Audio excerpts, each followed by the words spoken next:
13h, 14h, Europe 1 Info. Avec vous, Clélie Mathias et vos chroniqueurs du jour. Xenia Fedorova nous rejoindra dans un instant dans le studio d'Europe 1. Mais d'abord, nous accueillons Sébastien Ligné, chef du service politique chez Valeurs Actuelles. Bonjour Sébastien Ligné. Bonjour Clélie. Quel mot vous utiliseriez, vous, pour qualifier le spectacle politique auquel nous assistons depuis plusieurs mois ? La déchéance, moi je dirais. Vous êtes beaucoup plus poli que The Economist. Un petit peu, un peu plus courtois. Vous avez vu que les Anglais de The Economist de l'hebdomadaire, pourtant très sérieux et plutôt modérés, ils ne sont pas connus pour être très extravagants, ils qualifient le spectacle politique de la France d'un spectacle de, et je serai poli, donc M, et 3 petits points. C'est un édito à boulet rouge sur la France, décrit comme incapable de remettre de l'ordre dans ses finances, bloquées politiquement, notamment depuis la dissolution. Tout le monde en prend pour son grade, Emmanuel Macron, mais pas que, la droite aussi, et on va y venir. Écoutez l'économiste Mark Toiti qui a réagi à cet édito britannique. Il était sur BFM ce matin. Il y a 55% de notre dette qui est détenue par des étrangers, par des investisseurs étrangers, donc qui lisent les économistes du Wall Street Journal, qui se disent mais vraiment la France, c'est en train d'aller en volo de ce et ça devient extrêmement dangereux, un délitement complet avec la hausse des taux d'intérêt. Et c'est vrai que c'est les Français qui à la fin, comme d'habitude malheureusement, vont payer. Alors Mark Toiti qui était hier, oui, ça a des conséquences, c'est lu quand même The Economist. Ah mais bien sûr, ça a des conséquences sur l'image de la France, sur l'image économique de la France, et puis ça a quand même des conséquences sur Emmanuel Macron, parce qu'en effet toute la classe politique un canard boiteux, il dit. Exactement, toute la classe politique prend un petit peu dans cet édito, mais enfin quand même la première victime ça reste Emmanuel Macron, et c'est intéressant pour reprendre le mot de déchéance de voir à quelle vitesse cette déchéance d'Emmanuel Macron international a eu lieu. Souvenez-vous en 2017 quand il est élu, toute la grande presse internationale dont The Economist louait le grand réformateur, le nouveau roi, le nouvel empereur même on disait sa de jeunesse aussi, sa jeunesse, comment la révolution qu'il allait faire, voilà, comment la France allait revenir au centre du jeu grâce à Emmanuel Macron. Et c'est intéressant de voir comment tout cela est parti en fumée et les conséquences que cela a. Parce qu'en réalité, le problème majeur, c'est qu'Emmanuel Macron n'est plus pris au sérieux à l'international. Sa grande faiblesse sur le plan national a des conséquences sur son bilan et sa voix à l'international.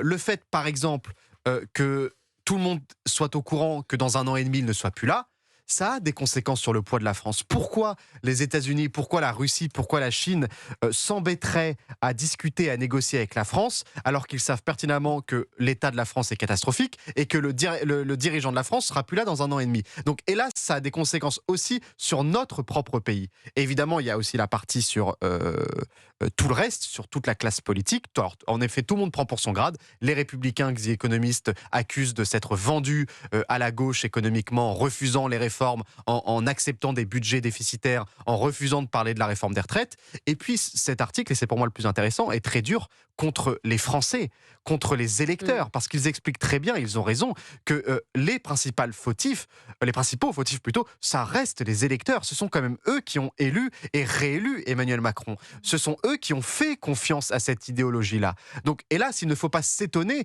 et c'est facile d'en vouloir aux politiques, d'en vouloir, de blâmer les responsables politiques, mais ils ne sont pas arrivés là par hasard. Emmanuel Macron n'a pas été réélu par hasard. Il n'a pas une majorité relative par hasard. Et donc, malheureusement, on peut aussi en vouloir qu'à nous-mêmes pour la situation de la France. Donc bref, vous le prenez mal, mais vous pensez que c'est plutôt juste. Il faudrait quand même aussi qu'on fasse un édito sur l'état de l'Angleterre, quand même. Ah ben bien sûr, mais de manière, The Economist est quand même assez dur avec l'état des comptes britanniques. Illustration de ce malaise des agriculteurs, je voudrais qu'on rejoigne Charles L'Huillier, parce que vous savez qu'après 32 jours d'occupation, le barrage de Carbone près de Toulouse vit ses dernières heures. Les agriculteurs ont été sommés de lever le camp ce matin. Leur départ, Charles, est imminent. Une opération qui a été organisée sous tension en ce début de journée. Oui, tout à fait, Clélie. Tout a démarré vers 6h ce matin, lorsque 240 forces de l'ordre sont arrivées et ont encerclé ce barrage situé sur l'autoroute. Vers 10h, donc 4 heures plus tard, d'autres agriculteurs sont donc arrivés en renfort et ont tenté d'accéder au site quadrillé. Il y a eu un face-à-face extrêmement tendu avec les CRS. Je vous propose d'écouter ces quelques échanges dans la cohue générale. Ah, vous nous laissez passer. Arrête. Oh, vous êtes bête ou quoi? Arrêtez, vous êtes pas... Les gars, s'il vous plaît, restez calme. On va les laisser se reculer. Aux gendarmes, vous reculez. Le préfet nous a donné l'autorisation, il nous a dit de lever le camp et ça va bien se passer. Voilà, Jérôme Bail que vous venez d'entendre a ramené le calme.